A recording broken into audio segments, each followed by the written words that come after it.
ମୁଁ ଆଜି ଶାଗୁ ପଣା ବନେଇବି। ଆପଣ ଆକୁ ଓଷା ବ୍ରତ ଦିନ ହଉ କି ସକାଳ ଜଳଖିଆରେ ବହୁତ କମ୍ ସମୟରେ ପ୍ରସ୍ତୁତ କରି ଖାଇପାରିବେ। ମୁଁ ଆକୁ ବିନା ଚିନି ବିନା ଗୁଡ଼ରେ ବନେଇବି। ଆପଣ ଏଥିରୁ ଗୋଟେ ଗ୍ଲାସ୍ ପିଇଲେ ଆପଣଙ୍କୁ ଦିନ ସାରା ଭୋକ ଲାଗିବନି ଆଉ ପେଟ ବି ଥଣ୍ଡା ରହିବ। ଭିଡ଼ିଓକୁ ଶେଷ ପର୍ଯ୍ୟନ୍ତ ଦେଖନ୍ତୁ। ଯଦି ଆପଣଙ୍କୁ ଏହି ରେସିପି ଭଲ ଲାଗିବ ତାହେଲେ ଆକୁ ଲାଇକ୍ କରିବେ, ଆପଣଙ୍କ ସାଙ୍ଗମାନଙ୍କ ସହିତ ସେୟାର କରିବେ। नमस्कार, ट्विंकल किचन को आपण मानक स्वागत। सागु पणा बनैया पई मैं एठी गोटे बड़ बाउल लेइछि। प्रथमे मैं एथिरे 2टा कदली के दे दउछि।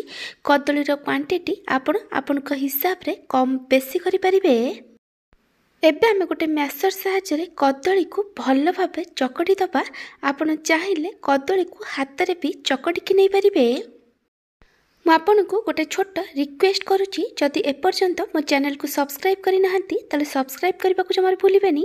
ପାଖରେ ଥିବା ବେଲ୍ ଆଇକନ୍ରେ ଅଲ୍ ନୋଟିଫିକେସନ୍ରେ କ୍ଲିକ୍ କରିବେ। ଏହାଦ୍ୱାରା ମୋର ଯେଉଁ ଭିଡ଼ିଓ ଆସିବ ଆପଣ ପ୍ରଥମେ ଦେଖିପାରିବେ। ଯଦି ଫେସବୁକ୍ ଇନଷ୍ଟାଗ୍ରାମରେ ଦେଖୁଛନ୍ତି ତାହେଲେ ଫଲୋ କରିବାକୁ ଜମାରୁ ଭୁଲିବେନି। ମୁଁ ଏଠି କଦଳୀକୁ ଭଲ ଭାବେ ଚକଟିକି ନେଇଯାଇଛି। ଏବେ ମୁଁ ଏଥିରେ ଶାଗୁ ଦେଉଛି। ମୁଁ ଏଠି ଗୋଟେ କପ୍ ଶାଗୁ ନେଇଛି। ମୁଁ ଶାଗୁକୁ ପାଣିରେ 3 ରୁ 4 ଘଣ୍ଟା ପାଇଁ ବତୁରେଇକି ରଖିଥିଲି। ଦେଖିପାରୁଥିବେ ଶାଗୁ ଏଠି ପୁରା ବଢ଼ିଆ ସେ ବତୁରି ଯାଇଛି। ଏବେ ଆମେ ଗୋଟେ ମ୍ୟାସର ସାହାଯ୍ୟରେ ଶାଗୁକୁ ଟିକେ ହାଲକା ହାଲକା ଚକଟି ଦେବା। ସବୁ ଶାଗୁକୁ ଚକଟିବେନି, ଶାଗୁକୁ ଟିକେ ହାଲକା ହାଲକା ଚକଟିଲେ ପଣାରେ ତାର ଟେଷ୍ଟ ବହୁତ ଭଲ ଆସିଥାଏ। ଏବେ ଆମେ ସବୁକୁ ଭଲ ଭାବେ ମିକ୍ସ କରିଦେବା। ଶାଗୁର କ୍ୱାଣ୍ଟିଟି ଆପଣ ଆପଣଙ୍କ ଟେଷ୍ଟ ଅନୁସାରେ କମ୍ ବେଶୀ କରିପାରିବେ। ଆପଣ ଶାଗୁ ପଣା ପାଇଁ ଟିକେ ଛୋଟ ଦାନା ଶାଗୁ ନେବେ, ବେଶୀ ବଡ଼ ଦାନା ଶାଗୁ ନେବେନି। ମୁଁ ଏଠି ଗୋଟେ ବଡ଼ ବାଉଲ୍ ନେଇଛି। ମୁଁ ଏଥିରେ ଏବେ କିଛି ମିଶ୍ରି ନେଉଛି। ଆପଣଙ୍କୁ ଶାଗୁ ପଣା ଯେତିକି ମିଠା ଦରକାର ସେ ଅନୁସାରେ ମିଶ୍ରି ନେବେ, କାରଣ ଆମେ ଶାଗୁ ପଣାରେ ଚିନି କି ଗୁଡ଼ ପକାଇବାନି। ମିଶ୍ରି ପେଟ ଥଣ୍ଡା କରିବାରେ ସାହାଯ୍ୟ କରିଥାଏ। तापरे आमे एथिरे गोटे कप पानी देदबा। आकु कभर करी अध घंटारू घंटे पर्यंत छाड़ीदबा, जेमती मिश्री भल भाबे बतुरी जीवो। पणा बनैबार घंटे पूर्वरु मिश्री को पानी रे बतुरिकी रखिथिली। मिश्री एठी पानी रे भल भाबे बतुरी जाइछि। एबे आमे ई मिश्री पानी को गोटे छणा रे छाणीकी सागु पणा रे देदबा। आ सबको भल भाबे मिक्स करिदबा।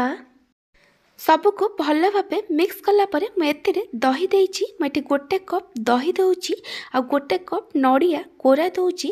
दही आ नड़िया कोरार क्वांटिटी आपण आपनको टेस्ट अनुसार कम बेसी करि परिबे। मैं एबे एथिरे किछि फल को छोट छोट करी काटिकी पकई दउछि। फल रे मैं एठी नेइछि कमला, अंगूर, सेओ आ किछि डाळिंब नेइछि। फलर क्वांटिटी आपण आपनक टेस्ट अनुसार कम बेसी करि परिबे। आपण आपनक चॉइस रो किछि भी फल एथिरे पकई परिबे। तापरे मैं एठी 7 रू 8टा खजूरी रो मंजी को काढ़ी के छोट छोट करी काटिके पकईछि। तापरे मैं एथिरे किछि काजू आ किसमिस देइछि। खजूरी, काजू, किसमिस एठी ऑप्शनल अछि।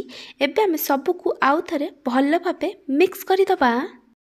सबको भल भाबे मिक्स कला परे मते एठी पणा टिके बहलिया लागुथिला, सेथिपई मैं एथिरे आउ किछि पानी दउछि।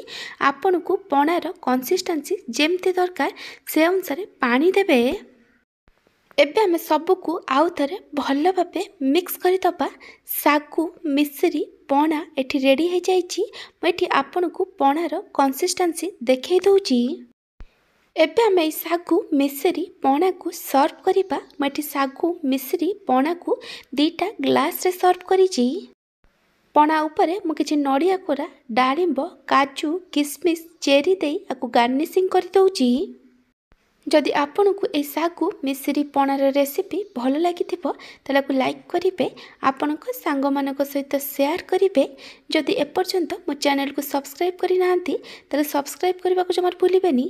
पाखर थिया बेल आइकन ने ऑल नोटिफिकेशन ने क्लिक करिवे। एहा द्वारा मो जो वीडियो आसीबो आपण प्रथमे देखि परिबे। जदि फेसबुक इंस्टाग्राम देखुचंती ताले फॉलो करबा को जमार भूलिबेनी। Thank you for watching.